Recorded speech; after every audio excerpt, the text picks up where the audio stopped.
First lead വന്നിരിക്കുന്നു. First ആദ്യത്തെ lead നിതീഷിന് അനുകൂലമാണ്, ഒരു സീറ്റ്. ഒപ്പം തന്നെ മറ്റുള്ളവർക്ക് 2 സീറ്റിൽ വലിയൊരു മുന്നേറ്റമുണ്ട് എന്നാണ് മനസ്സിലാക്കാൻ സാധിക്കുന്നത്. ഞാൻ മനസ്സിലാക്കുന്നത് പ്രശാന്ത് കിഷോറിന്റെ പാർട്ടിക്കായിരിക്കാം പോസ്റ്റൽ വോട്ടുകൾ. പ്രത്യേകിച്ച് പ്രശാന്ത് കിഷോറിന് സർക്കാർ ഉദ്യോഗസ്ഥ മേഖലയിലൊക്കെ ഒരുപാട് ബന്ധങ്ങളുണ്ട് എന്ന് മനസ്സിലാക്കുന്നത്. അപ്പോൾ ആ തലത്തിൽ നോക്കുകയാണെങ്കിൽ പോസ്റ്റൽ വോട്ടുകൾ എണ്ണി തുടങ്ങുമ്പോൾ ആദ്യത്തെ ലീഡ് നിതീഷ് കുമാറിന്റെ സ്കോർ ബോർഡിൽ വരികയാണ്. ഒരു സീറ്റിൽ നിതീഷ് കുമാർ തേജസ്വിക്ക് ഒരെണ്ണം വന്നിരിക്കുന്നു. 1-1-2 4 സീറ്റിന്റെ ഫലസൂചന. ഒരു സീറ്റ് നിതീഷ് നയിക്കുന്ന NDAക്ക്, ഒരു സീറ്റ് തേജസ്വിയുടെ RJD സഖ്യത്തിന്, 2 സീറ്റ് മറ്റുള്ളവർക്ക്. മറ്റുള്ളവർ ഏതാണെന്ന് നിമിഷങ്ങൾക്കറിയാം. എനിക്ക് തോന്നുന്നത് പ്രശാന്ത് കിഷോറിന്റെ ഒരു മുന്നേറ്റം തന്നെയാണെന്നാണ് ഞാൻ മനസ്സിലാക്കാൻ സാധിക്കുന്നത്. എന്തായാലും പ്രശാന്ത് കിഷോറിന്റെ ഒരു വലിയ രീതിയിൽ തന്നെ നേരത്തെ നമുക്കത് വിശദമായി തന്നെ ചർച്ച ചെയ്യേണ്ട ഒരു വിഷയമായിരുന്നു. PK എന്ത് ചെയ്യും? PK ഉണ്ടാക്കുന്ന മറ്റുള്ളവർ 1-3 പോവുകയാണ്. മറ്റുള്ളവരിലേക്കാണ് ഇപ്പോൾ ലീഡ് മുന്നോട്ട് പോകുന്നത്. NDAക്ക് 2 സീറ്റ്, അതിലൊരു സീറ്റ് BJPക്കും, ഒരു സീറ്റ് JDUവിനാണ് ഇപ്പോൾ മുന്നേറ്റം തുടരുന്നത്. ഇപ്പോൾ മറ്റുള്ളവർ പ്രശാന്ത് കിഷോറിനാണെന്നാണ് ഞാൻ മനസ്സിലാക്കാൻ സാധിക്കുന്നത്. അതൊന്നുകൂടി നമുക്ക് വെരിഫൈ ചെയ്യണം. JDUവിന് ഒരു സീറ്റ്, BJPക്ക് ഒരു സീറ്റ്, NDAക്ക് അങ്ങനെ 2 സീറ്റുകളിൽ NDA മുന്നോട്ട് പോവുകയാണ്.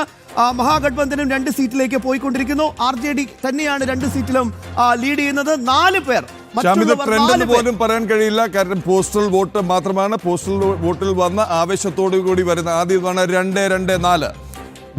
NDAക്ക് 2, RJD സഖ്യത്തിന് അഥവാ ഇന്ത്യ സഖ്യത്തിന് 2, മറ്റുള്ളവർ 4.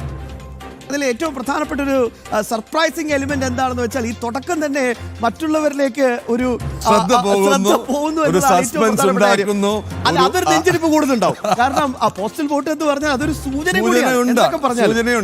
ആ അർത്ഥത്തിൽ നോക്കുകയാണെങ്കിൽ അങ്ങനെ ഒരു അഭ്യസ്ത വിദ്യരുടെ വോട്ടാണെന്ന് വേണമെങ്കിലും വേറെ അർത്ഥത്തിൽ പറയാം. പലപ്പോഴും ഡ്യൂട്ടിക്ക്, തെരഞ്ഞെടുപ്പ് ഡ്യൂട്ടിക്ക് അല്ലെങ്കിൽ മറ്റു വിധത്തിൽ ഡ്യൂട്ടിക്ക് നിയോഗിക്കപ്പെട്ടവരുടെ വോട്ടാണ് ഈ കാണുന്നത്. തീർച്ചയായും. അതുകൊണ്ട് ആ അർത്ഥത്തിൽ ഉദ്യോഗസ്ഥരുടെ വോട്ടുകൾ തന്നെയാവാം. RJD സഖ്യത്തിന് 3ാമത്തെ സീറ്റ് കൂടി ലീഡ് ചെയ്യാൻ പറ്റുന്നു എന്ന വളരെ പ്രധാനപ്പെട്ട ഒരു അപ്ഡേറ്റ് ആണ്. ഈ 8-10 വോട്ടിംഗ് കൃത്യമായി തന്നെ വോട്ടെണ്ണൽ ആരംഭിച്ച് 10 മിനിറ്റ് കഴിയുമ്പോൾ RJD മഹാസഖ്യത്തിന് ഏതാണ്ട് 3 സീറ്റുകളിൽ മുന്നേറ്റം ഉണ്ടാക്കാൻ സാധിക്കുന്നു. 2 സീറ്റിൽ NDAയും, ആ 2 സീറ്റിൽ ഒരെണ്ണം BJPയും ഒരെണ്ണം JDUമാണ് മുന്നേറ്റം ഇപ്പോൾ തുടരുന്നത്. ബീഹാർ ഈ രീതിയിൽ 10 മിനിറ്റ് ആവുന്നേ ഉള്ളൂ. എങ്കിൽ പോലും ഇത് എന്ത് സൂചനയാണ് നൽകുന്നത് എന്നത് വളരെ പ്രധാനപ്പെട്ടതാണ്. ഈ ഒരു നിമിഷത്തിൽ പോസ്റ്റൽ വോട്ടുകൾ എണ്ണുമ്പോൾ 4 സീറ്റുകളിൽ മറ്റുള്ളവരാണ് മുന്നേറുന്നത്. പ്രാദേശിക 5 മറ്റുള്ളവർ. ഇനി അത് പറഞ്ഞു നിൽക്കാം. അതേഴ്സ് ആണ് 5. ഈ അതേഴ്സിന്റെ ബ്രേക്കപ്പ് താമസിയാതെ ലഭിക്കും എന്ന് നമുക്ക് കരുതാം. മറ്റുള്ളവർ 5, തേജസ്വി സഖ്യം 3, NDA സഖ്യം 3. ഇതിൽ ഏറ്റവും വലിയ ഒരു കൗതുകം ഉണർത്തുന്നത് ഈ പ്രാദേശിക രാഷ്ട്രീയത്തിന്റെ ഈറ്റില്ലമാണ് ബീഹാർ. കാരണം RJDയും ഒപ്പം തന്നെ JDU ഉൾപ്പെടെയുള്ള രാഷ്ട്രീയ പാർട്ടികളാണ് ഇവിടെ എഡ്ജ് ഉണ്ടാവുക. അപ്പോൾ ദേശീയ പാർട്ടികൾക്ക് പോലും അവരെ കൂടെ നിന്നാലേ അവിടെ കൃത്യമായി തന്നെ ഒരു സാന്നിധ്യം ഉറപ്പിക്കാൻ സാധിക്കുകയുള്ളൂ. അവരെയും കടത്തി വെട്ടി പ്രാദേശിക പാർട്ടികൾ അവിടെ മുന്നേറുന്നുണ്ടോ എന്നത് മാത്രമാണ്. അതിലും പ്രാദേശികവാദം ഉയരുന്നുണ്ടോ എന്നതാണ്. കാരണം 2 പ്രധാനപ്പെട്ട പാർട്ടികൾ, ഒന്ന് പ്രശാന്ത് കിഷോറിന്റെ പാർട്ടിയുണ്ട്, 2 തേജ് പ്രതാപ് യാദവിന്റെ പാർട്ടിയുണ്ട്. അതും ഒരു സൈലന്റ് ആയിട്ട് നിശബ്ദമായിട്ടുള്ളൊരു പ്രവർത്തനം അവിടെ നടത്തിയതാണ്. 4 സീറ്റുകളിലേക്ക് RJD സഖ്യം മുന്നോട്ട് കുതിക്കുകയാണ്. 4 സീറ്റ്, 6 സീറ്റിൽ NDA മുന്നിൽ, 6 സീറ്റിൽ NDA മുന്നിലെത്തിയിരിക്കുകയാണ്. 4 സീറ്റിൽ ഇന്ത്യ സഖ്യം, 5 മറ്റുള്ളവർ. യെസ് ജിഷ്ണു, 6-4. പക്ഷെ അവിടെയും ഈ മറ്റുള്ളവർ, പ്രത്യേകിച്ച് പ്രശാന്ത് കിഷോറിന്റെ ഉൾപ്പെടെയുള്ള പാർട്ടികൾ അവിടെ സാന്നിധ്യം ഉറപ്പിക്കുന്നു. ആദ്യ പല സൂചനകളിൽ 6-6-5 ഒപ്പത്തിനൊപ്പം 6-6-5, 6 NDA, 6 ഇന്ത്യ, 6 മഹാഗഠബന്ധൻ, 12 ദേശീയ ജനാധിപത്യ സഖ്യം 12 സീറ്റിൽ മുന്നിട്ട് നിൽക്കുന്നു. ബാലറ്റുകൾ എണ്ണുന്നത് പോസ്റ്റൽ ബാലറ്റുകളാണ്. EVMന്റെ ഫലസൂചന വരുമ്പോൾ ഈ വേഗത്തിൽ ആവില്ല ലീഡ് നില കുതിക്കുക. പോസ്റ്റൽ ബാലറ്റ് എണ്ണുമ്പോൾ ഈ ഘട്ടത്തിൽ വോട്ടെണ്ണൽ തുടങ്ങി 12ാമത്തെ മിനിറ്റിൽ BJP നയിക്കുന്ന, നിതീഷ് കുമാർ നയിക്കുന്ന NDA സഖ്യത്തിന് 12 സീറ്റിൽ മുന്നിൽ 13-8 വീണ്ടും മാറുകയാണ്. ആദ്യ ഫലസൂചനകൾ ഇങ്ങനെ പുറത്തു വന്നുകൊണ്ടേയിരിക്കുകയാണ്, ചടുലമായി വന്നുകൊണ്ടിരിക്കുകയാണ്. 13 സീറ്റുകളിലാണ് ഇപ്പോൾ NDA മുന്നോട്ട് കുതിക്കുന്നത്. 8 സീറ്റുകളിലാണ് ഇപ്പോൾ RJD സഖ്യം. ഒരു തരത്തിൽ പറഞ്ഞാൽ തേജസ്വി യാദവിനെ ഒറ്റയാൾ പോരാട്ടം 8 സീറ്റുകളിലേക്ക് എത്തി നിൽക്കുന്നു ലീഡുകൾ, മറ്റുള്ളവർ 5 സീറ്റ്. എനിക്ക് ഇപ്പോഴും ആ ഒരു മുഴുവൻ മറ്റുള്ളവരിലാണ്. കറക്റ്റ്, കാരണം ആ ഒരു പോയിന്റ് ആണ് കൃത്യമായി തന്നെ ഒരു വിശകലനത്തിലേക്ക് പോകേണ്ടത്. ജിഷ്ണു കേൾക്കാമെങ്കിൽ 5 സീറ്റുകളിൽ ഒരു മുന്നേറ്റം ഉണ്ടാക്കിയാണ്. PK കൃത്യമായി തന്നെ ഇടപെടൽ നടത്തുന്നുണ്ടോ? 15-15.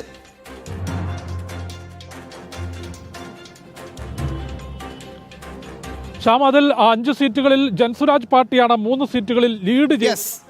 പോസ്റ്റൽ വോട്ടുകളാണ്. അതിന്റെ ഒരു വിശകലനം നടത്തുകയാണെങ്കിൽ സർക്കാർ ഉദ്യോഗസ്ഥർ, അതായത് ഒന്നുകിൽ ഭരണമാറ്റം ആഗ്രഹിക്കുന്ന, അതല്ലെങ്കിൽ ഭരണമാറ്റം ആഗ്രഹിക്കുകയും പക്ഷേ RJD ഭരണത്തിലേറാൻ ആഗ്രഹിക്കുകയും ചെയ്യാത്തവരുടെ വേണ്ട ഉൾപ്പെടെയുള്ള പാർട്ടികൾക്ക് വരുന്നത്. അതുകൊണ്ടാണ് ഈ പോസ്റ്റൽ വോട്ടുകളിൽ പ്രത്യേകിച്ച് സർക്കാർ ഉദ്യോഗസ്ഥരെ സംബന്ധിച്ച്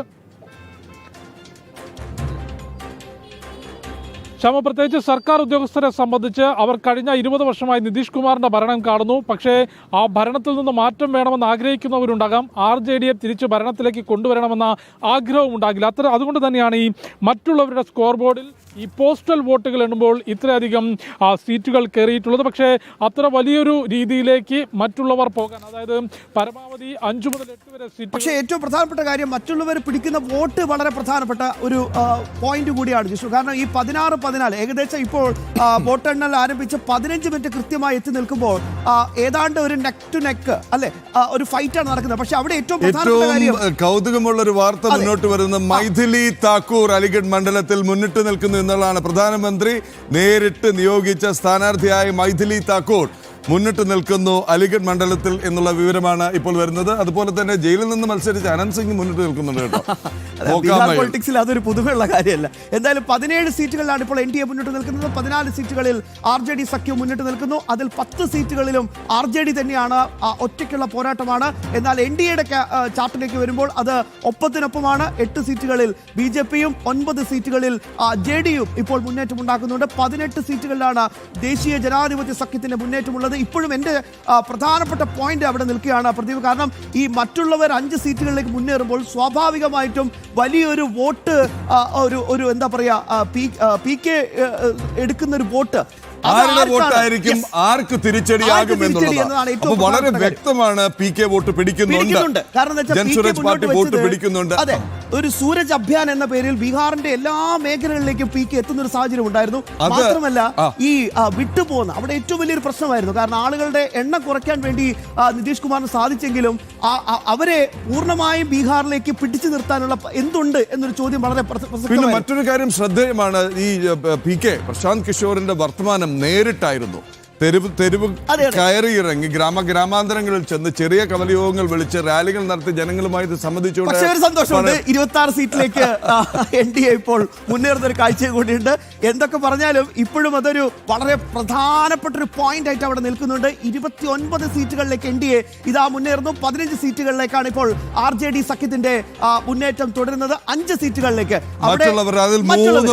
പ്രശാന്ത് കിഷോറിന്റെ ജൻസുരാജ് പാർട്ടിക്കാണെന്നാണ് ജിഷ്ണു പറയുന്നത്. മാത്രമല്ല ഇതില് എങ്ങനെയായിരിക്കും ഇത് സ്വാഭാവികമായിട്ടും ഉറച്ച കോട്ടകളിൽ വിള്ളൽ ഉണ്ടാക്കുമെന്നൊരു വളരെ പ്രധാനപ്പെട്ട ചോദ്യം കൂടി അവിടെ ബാക്കി നിൽക്കുന്നുണ്ട്. പ്രത്യേകിച്ച് നഗരം പട്ന ഉൾപ്പെടെയുള്ള സെൻട്രൽ ബീഹാറിലെ ഏത് രീതിയിലുള്ള മാറ്റങ്ങൾ, അതോ കാസ്റ്റ് പൊളിറ്റിക്സ് ഒക്കെ അപ്പാടി മാറുകയാണോ എന്നൊരു പ്രധാനപ്പെട്ട ചോദ്യം കൂടി ഇവിടെ ഉയരുന്നുണ്ട്. അത് കൃത്യമായി തന്നെ ലക്ഷ്യം വെച്ചാണ് BJP ഉടനീളം അല്ലേ പ്രദീപ്?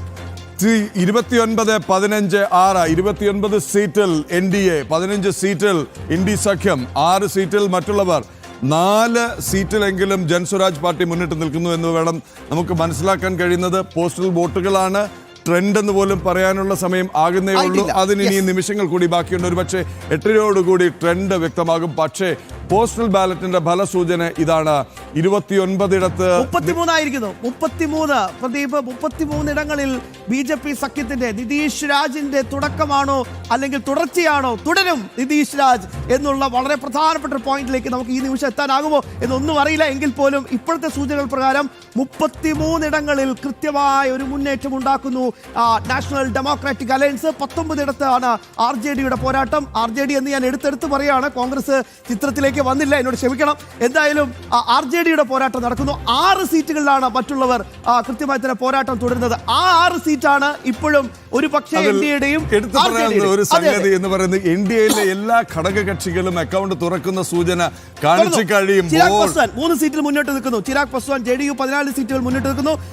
ഹിന്ദുസ്ഥാൻ ആവാം മോർച്ച 1 സീറ്റിലും RLM കുശ്വാഹയുടെ പാർട്ടി 1 സീറ്റിൽ മുന്നിട്ട് നിൽക്കുന്നുണ്ട്. 14 101 സീറ്റുകൾ വീതം വെച്ചാണ് JDU BJP മത്സരിച്ച്. എന്തായാലും അവരിപ്പോഴും ഒരുമിച്ച് മുന്നോട്ട് പോകുന്നുണ്ട്. ഒപ്പത്തിനൊപ്പം തന്നെ അവർ മുന്നേറുന്നു, ഒരേ മുന്നണിയിൽ തന്നെ. പക്ഷെ മറുഭാഗത്ത് RJDയിലും കോൺഗ്രസിലും ഒതുങ്ങി നിൽക്കുകയാണ് ഈ കമ്മ്യൂണിസ്റ്റ് പാർട്ടിയുടെ വിവിധ അവസ്ഥാന്തരങ്ങൾ. അവിടെ അത് നോക്കാൻ പറഞ്ഞു കേട്ടോ, കനലൊരു തരി എന്തായെന്ന് നോക്കാൻ പറഞ്ഞു. എന്തായാലും അതിലേക്ക് കൂടി വളരെ വിശദമായി തന്നെ നമുക്ക് എത്തണം. 36 NDA, 6 MG അഥവാ ഇന്ത്യ. CPI-ML ആണെന്ന് ഞാൻ മനസ്സിലാക്കുന്നു, 1 സീറ്റിൽ മുന്നിട്ട് നിൽക്കുന്നുണ്ട്.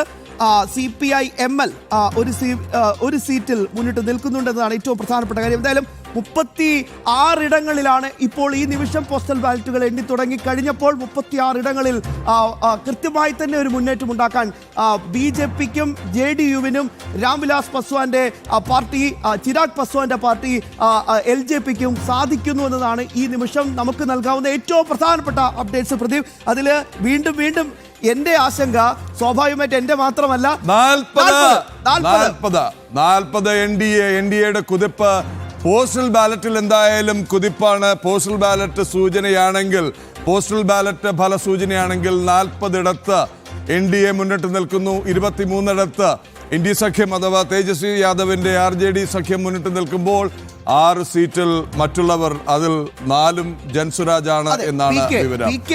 ഒരു കറുത്ത കുതിര എന്നൊരു സ്ഥിരം വാക്ക് നമ്മളൊക്കെ ഉപയോഗിക്കാറുണ്ട്. കറുത്ത കുതിരയാവും. അതാ ജിഷ്ണു പറഞ്ഞാണ് കറക്റ്റ്. അതായത് ഭരണം മാറ്റുന്ന ആഗ്രഹമുള്ള ഒരു വിഭാഗമുണ്ട്. പക്ഷെ ഒരിക്കലും പഴയ ജംഗിൾ രാജ് വേണ്ട എന്ന് വിചാരിക്കുന്നവർ ഉദ്യോഗസ്ഥർ. അല്ല, അവിടെ പ്രധാനപ്പെട്ടൊരു പോയിന്റ് ഉണ്ട്. 40 വയസ്സുള്ള ഒരു വലിയ വിഭാഗം വോട്ടേഴ്സ് ഉണ്ട്, എസ്പെഷ്യലി ജെൻസി വോട്ടേഴ്സ്.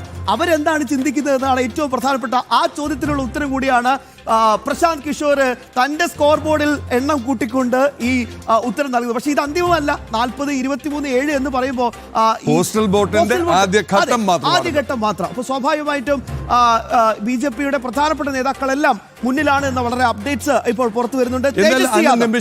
ഓരോ നിമിഷവും ഓരോ മിനിറ്റിലും അതാത് സമയത്തുള്ള കൃത്യമായ വിവരങ്ങൾ ഉദിപ്പിച്ചതല്ല.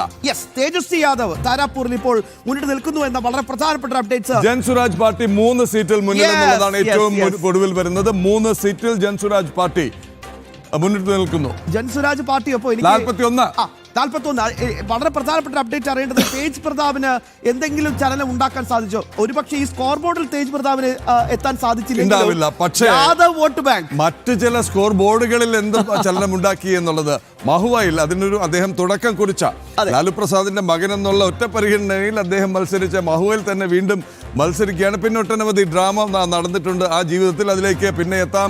44, 25, 7. അല്ല, നിലവിലെ സാഹചര്യത്തിൽ നമുക്ക് എക്സിറ്റ് പോൾ ഫലങ്ങളെയൊക്കെ തീർച്ചയായും അതിനനുസൃതമായിട്ടൊരു പോക്കാണ് നിലവിൽ കാണുന്നത്. ഇപ്പോഴും പറയുന്നു വോട്ട് ജനങ്ങളാണ്, ജനമനസ്സാണ്. എങ്കിൽ പോലും 44 സീറ്റുകൾ, അതായത് നിലവിൽ എക്സിറ്റ് പോൾ ഫലങ്ങളുടെ അനുസൃതമായിട്ടാണ് ഇപ്പോൾ ഈ നിമിഷം നമുക്ക് ട്രെൻഡ് കൃത്യമായി തന്നെ മനസ്സിലാക്കാൻ സാധിക്കുന്നത്. പക്ഷേ എന്തും സംഭവിക്കാം. ഹരിയാനയിൽ നമ്മൾ കണ്ടതാണത്. ചാടിത്തുള്ളിയ ഇവിടുത്തെ ആഘോഷിച്ച പല മാധ്യമ പ്രവർത്തകരും ഒരു 2 മണിക്കൂർ കഴിയുമ്പോൾ സങ്കടത്തിലേക്ക് ആഴ്ന്നു പോകുന്നത് ഒരുപക്ഷെ പ്രേക്ഷകർ ഇപ്പോഴും പ്രേക്ഷകരുടെ മൊബൈൽ ഫോണുകളിലൊക്കെ ട്രോൾ വീഡിയോ ആയിട്ട് ഇപ്പോഴും ഉണ്ടാകും. എന്തായാലും അതുകൊണ്ട് ഞങ്ങൾ എപ്പോഴും സന്തോഷമാണ്. കാരണം ഇതിൽ ഏറ്റവും പ്രധാനപ്പെട്ട കാര്യം, ബീഹാർ പോലൊരു സംസ്ഥാനത്ത് റെക്കോർഡ് പോളിംഗോട് കൂടി അവിടെ തെരഞ്ഞെടുപ്പ് നടത്തുക എന്ന് പറഞ്ഞാൽ തന്നെ അത് വലിയൊരു നേട്ടം. ജനാധിപത്യ പ്രക്രിയയിൽ വിശ്വാസം അർപ്പിച്ചു, ജനായത്ത ഭരണത്തിൽ വിശ്വാസം അർപ്പിച്ചു. അവർ ഇറങ്ങി തിരിച്ചു മനസ്സ് രേഖപ്പെടുത്താൻ, വിധി പറയാൻ, ഇതിൽ പങ്കാളികളാവാൻ. അത് തന്നെ ഏറ്റവും വലിയ, ഒരുപക്ഷെ നടന്ന വിദ്യാഭ്യാസത്തിന്റെയും നൽകിയ വിദ്യാഭ്യാസത്തിന്റെയും തുറന്നിട്ട് വികസനത്തിന്റെയും ഒരു ചലനം കൂടി ആവില്ലേ ഇത്? നമുക്കും പങ്കാളികളാവണമെന്നുള്ള ചിന്ത വരണമെങ്കിൽ ഇന്ന് വരെ വോട്ട് ചെയ്തിട്ടില്ലാത്തവർ വോട്ട് ചെയ്യാൻ ഇറങ്ങിയെങ്കിൽ. അതെ, അതിൽ ഏറ്റവും പ്രധാനപ്പെട്ട ഒരു വീഡിയോ ചിലപ്പം 47-25 ഇപ്പോൾ വളരെ പ്രധാനപ്പെട്ട മിഥിലയിൽ BJPയുടെ ഒരു തേരോട്ടം ഇപ്പോൾ കാണാൻ സാധിക്കുന്നു എന്ന വളരെ പ്രധാനപ്പെട്ട ഒരു അപ്ഡേറ്റ് ഉണ്ട്. BJPയുടെ സാമ്രാജ് ചൗധരി അദ്ദേഹം മുന്നിലാണ്. ഉപമുഖ്യമന്ത്രി കൂടിയായിരുന്നു. അദ്ദേഹം ഇപ്പോൾ ഗംഭീരമായൊരു മുന്നേറ്റം നടത്തുന്നുണ്ട്. മഹാഗഡ്ബന്ധനിൽ പ്രദീപ്, മഹാഗഡ്ബന്ധനിൽ ഇപ്പോഴും സ്കോർ ബോർഡ് നോക്കുകയാണെങ്കിൽ 22 സീറ്റ് RJDക്ക് മാത്രമാണ്. മറ്റൊരു കക്ഷിയും അവിടെ ഒന്നും ചെയ്യാൻ സാധിക്കുന്നില്ല. ഒരു സീറ്റിൽ മാത്രമാണ് കോൺഗ്രസിന്റെ മുന്നേറ്റം. ലെഫ്റ്റ് പാർട്ടീസും ഒരു സീറ്റിലുമാണ് മുന്നേറ്റം നടത്തുന്നത്. അതേസമയം NDAയുടെ സ്കോർ ബോർഡിലേക്ക് വരുമ്പോൾ BJPയും JDയും 21 സീറ്റുകൾ വീതം മുന്നേറ്റം നടത്തിക്കൊണ്ട് ശക്തമായ ഞാനാരാ എന്ന ചോദ്യത്തിൽ മുന്നോട്ട് പോയിക്കൊണ്ടിരിക്കുകയാണ് വളരെ ആവേശത്തോടു കൂടി. എന്നാൽ മറ്റ് സാധ്യതകൾ അല്ലെങ്കിൽ മറ്റ് പാർട്ടികൾക്കും വലിയ രീതിയിൽ തന്നെ നേരത്തെ പ്രദീപ് പറഞ്ഞതാണ് ഏറ്റവും പ്രധാനപ്പെട്ട BJP സ്ഥാനാർത്ഥി മുന്നിൽ യെസ് എല്ലാ സ്ഥലങ്ങളിലും, അതായത് വളരെ തേജസ്വി യാദവ് മുന്നിട്ട് നിൽക്കുന്നു എന്നുള്ളതാണ് സമ്രാട് ചൗധരി താരാപൂരിൽ മുന്നിട്ട് നിൽക്കുന്നു. പുതിയ വിവരങ്ങളാണ് വന്നുകൊണ്ടിരിക്കുന്നത്. പ്രധാനപ്പെട്ട കാര്യം ഒരു കാര്യം പറയാതെ വയ്യ. തേജസ്വി യാദവ് അക്ഷരാർത്ഥത്തിൽ ഒരൊറ്റയാൾ പോരാട്ടമായിരുന്നു ഈ ഇലക്ഷനിൽ. അത് തുറന്നു പറയാതിരിക്കാനേ വയ്യ. യെസ്, 50 സെഞ്ചുറി തികച്ചിരിക്കുകയാണ് നിതീഷ് കുമാർ. ഇതാ ബാറ്റ് ഉയർത്തിയിരിക്കുന്നു, ഹാഫ് സെഞ്ചുറി തികച്ചിരിക്കുന്നു. ഈ ഒരു നിർണായകമായ സൂപ്പർ മാച്ചിൽ നിതീഷ് കുമാറിന് 50 സീറ്റുകളുടെ മുൻതൂക്കം ഈ നിമിഷം നമുക്ക് പറയാൻ സാധിക്കുന്നു. തുടരും നിതീഷ് രാജ് ബീഹാറിൽ തുടരും. BJP 22, Janata Dal 23, LJP 3, HIM 1, RLM 1, ഘടകകക്ഷികളെല്ലാം അക്കൗണ്ട് തുറന്നിരിക്കുകയാണ്. ഒറ്റയ്ക്ക് മത്സരിച്ചില്ല, പരസ്പരം മത്സരിച്ചില്ല, കാലുവാരിയില്ല, പിണങ്ങിപ്പോയില്ല. അതാണ് ഏറ്റവും പ്രധാനപ്പെട്ട കാര്യം. ഇപ്പം കുശ്വായൊക്കെ നമുക്കറിയാം, നേരത്തെയൊക്കെ ഒരുപാട് പിണക്കങ്ങളും പരിഭവങ്ങളും ഒക്കെ അറിയിച്ച് അങ്ങോട്ടും ഇങ്ങോട്ടും പോയ ആൾക്കാരാണ്. പക്ഷേ കുശ്വായ പോലെയുള്ള ആളുകളെയൊക്കെ നിലനിർത്തി ആ വോട്ട് ബാങ്ക് കൃത്യമായി തന്നെ ഉറപ്പിച്ച് അരക്കെട്ട് ഉറപ്പിച്ച് എനിക്ക് തോന്നുന്നു ഒരു വളരെ എന്താ പറയുക ഒരു വിശാലമായിട്ടുള്ള ജനാധിപത്യം കൃത്യമായി പുലർന്നു എന്നുള്ളതാണ്. ടീം സ്പിരിറ്റ് കൃത്യമായി കാഴ്ചവെച്ചു എന്നുള്ളതാണ്. 53 2-3 സിംഗിൾ കൂടെ എടുത്തിരിക്കുകയാണ്. 53ലേക്ക് എത്തിയിരിക്കുകയാണ് നിതീഷ് കുമാർ. എന്നാലും 53-30, പക്ഷെ ഒട്ടും പിന്നോട്ടില്ല എന്ന് RJD ഒറ്റയ്ക്കുള്ള കുതിപ്പാട്ടോ, ഒറ്റയ്ക്കുള്ള പോരാട്ടമാണ് RJD. എനിക്ക് തോന്നുന്നു ഇത് ഏതെങ്കിലും രീതിയിൽ ഒരു തിരിച്ചടി മഹാഗഡ്ബന്ധന് വരികയാണെങ്കിൽ 24 RJD ഏതെങ്കിലും പ്രശ്നം വരികയാണ് എനിക്ക് തോന്നുന്നു രാഹുല് വലിയ രീതിയിൽ തന്നെ മറുപടി കൊടുക്കേണ്ടി വരും പല കാര്യങ്ങൾക്ക്. ഇനി വോട്ട് ജോലി വോട്ടിംഗ് മെഷീൻ കേടായി, അത് ചെയ്യില്ല, എന്നെ പിച്ചി എന്നെ മാന്തി എന്നൊന്നും പറഞ്ഞ് ഇനി രക്ഷപ്പെടാൻ സാധിക്കുമെന്നൊരു വളരെ പ്രധാനപ്പെട്ട താക്കൂറിന്റെ ചിത്രമാണ് പ്രേക്ഷകർ കാണുന്നത്. നമുക്ക് ഏവർക്കും യൂട്യൂബ് ചാനലുകളിൽ അവരുടെ സംഗീത സദസ്സ് കൊണ്ട് സുപരിചിതയായ മൈഥിലി താക്കൂറിനെ പ്രധാനമന്ത്രി നേരിട്ട് സ്ഥാനാർത്ഥിയാക്കുകയായിരുന്നു, മുന്നിട്ട് നിൽക്കുന്നു എന്നുള്ള വാർത്തയാണ് വരുന്നത്. തേജസ്വി യാദവ് രഘോപൂരിൽ മുന്നിട്ട് നിൽക്കുകയാണ്. സമ്രാട് ചൗധരി ഉപമുഖ്യമന്ത്രി BJP സ്ഥാനാർത്ഥി താരാപൂരിൽ മുന്നിട്ട് നിൽക്കുന്നു.